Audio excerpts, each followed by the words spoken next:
Hi viewers, இன்னைக்கு Friday ஒரு mini vlog பார்க்கலாம். பர்த் சர்டிஃபிகேட் வாங்குறதுக்காக நகராட்சிக்கு போயிட்டு இருந்தோம். அங்க வந்து கொஞ்ச நேரம் வெயிட் பண்ற மாதிரி இருந்துச்சு. சரி, ஓகே, நிறைய வீடியோ எல்லாம் எடுக்கல, சும்மா ஒரு கிளிப்பிங் மட்டும் தான் வந்து எடுத்தோம். அங்க பாத்தீங்கன்னா ஒரு சின்ன குருவி வந்து நல்லா போயிட்டு இருந்துச்சு. என்னோட பேபி வந்து அதை பார்த்து ரொம்ப இன்ட்ரெஸ்டிங்கா இருந்தான்.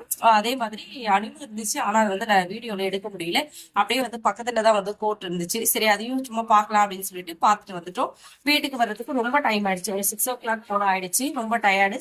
ரொம்ப சிம்பிளா வந்து டின்னர் செய்யணும் அப்படின்னு சொல்லிட்டு முதல்ல வந்து என்னோட பேபிக்கு வந்து ஃபுட் ரெடி பண்ணிடலாம் அப்படின்னு சொல்லிட்டு பருப்பு, கேரட், தக்காளி, பூண்டு, மஞ்சள் தூள், கொஞ்சமா மிளகாய் தூள், பெருங்காய தூள், சீரகம், மிளகு எல்லாமே சேர்த்து ஒரு 5 விசில் போல விட்டு எடுத்துட்டு ஃபைனலா வந்து அது கையாலே மசிச்சு கொடுத்து இந்த சாப்பாடு வந்து ரெடி ஆயிடும். ரொம்ப சூப்பரான சிம்பிளான சாப்பாடு. 1 year ஆயிட்டு இந்த மாதிரி செய்யும்போது நல்லாவே சாப்பிடுவான். ஸோ அதை ஃபர்ஸ்ட் அவனுக்கு ரெடி பண்ணிட்டு எங்களுக்கு என்ன செய்யலாம் அப்படின்னு சொல்லிட்டு யோசிச்சுட்டே இருந்தேன். சரி, ஓகே, இன்னைக்கு வெஜ் பிரியாணியே செஞ்சிடலாம் அப்படின்னு சொல்லிட்டு ரொம்ப சிம்பிளா தான், ரொம்ப ஈஸியா இருக்கும். ஸோ அதவே ரெடி பண்ணிட்டேன். எல்லா ஸ்பைசஸுமே வந்து வீட்டுல இருந்துச்சு.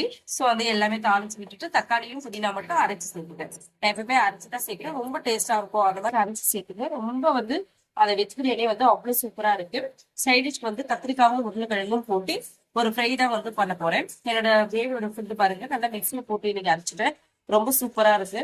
நெக்ஸ்ட் வந்து கத்திரிக்காய் பொரியல் பார்க்கலாம். எண்ணெய், கடுகு, கருவேப்பிலை, காஞ்ச மிளகாய் இது மட்டும் போட்டுட்டு இந்த கத்திரிக்காவும் உருளைக்கிழங்கும் அதுல போட்டு நல்லா வந்து வதக்கி விட்டுருங்க. சால்ட் மட்டும் சேர்த்துட்டு ஒரு 5 நிமிஷம் போல நல்லா அது கொஞ்சம் ட்ரை இந்த வதங்கி வர அளவுக்கு வதக்கி விடுங்க, ஒரு 5 நிமிஷம். அதுக்கப்புறமா வந்து தேவையான அளவு நம்ம சாம்பார் மிளகாய் தூள் வந்து ஸ்பைசஸ் உங்களுக்கு எப்படி வேணுமோ அந்த மாதிரி ஆட் பண்ணிக்கோங்க. ஆட் பண்ணிட்டு ஒரு 10 நிமிஷம் போல ஆகும். அடுப்பு ஸ்லோல வச்சுட்டு அப்பப்போ இந்த மாதிரி கிளறி விடுங்க. உருளைக்கிழங்கு கத்திரிக்காய் பொரியல் வந்து ரெடி ஆயிடும். இது வந்து காம்பினேஷன் ரொம்ப சூப்பரா இருந்துச்சு. டேஸ்ட் வைஸ் ரொம்ப சூப்பரா இருந்துச்சு. நீங்களும் ட்ரை பண்ணி பாருங்க. வெஜ் பிரியாணி வந்து ரெடி ஆயிடுச்சு. அரிசி வந்து எப்பயும் ஃபர்ஸ்ட் ஊற வைக்க கூடாது, எல்லாமே தாளிச்சுட்டு நல்லா வதக்கிட்டு ஃபைனலா ஒரு 5 நிமிஷம் இருக்கும்போது அரிசி ஊற வச்சோம்னா இந்த மாதிரி சாப்பாடு வந்து நல்லா சூப்பரா வந்துடும்.